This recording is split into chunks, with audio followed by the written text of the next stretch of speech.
So my investment philosophy is growth at a reasonable price. I like to invest into companies, businesses which have durable growth from a long-term perspective.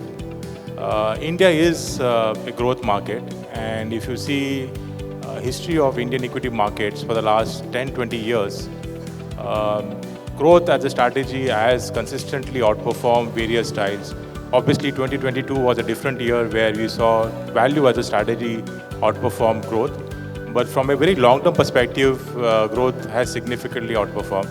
And therefore, I believe growth at a reasonable price is a very apt strategy to capture the essence of India, which is capturing the growth opportunities in India.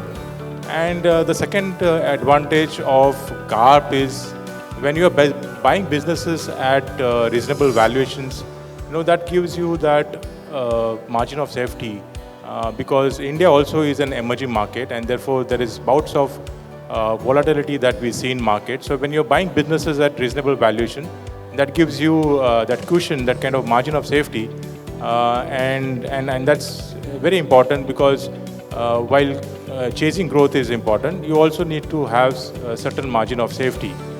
So I think that's the reason why I follow growth at a reasonable price.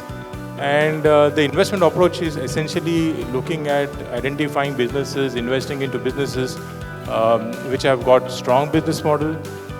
The business is scalable, run by good quality management, and most importantly, what is more important is whether the business of the interest of the promoters or management, whether it is in line with the minority shareholders. I think that is very, very important.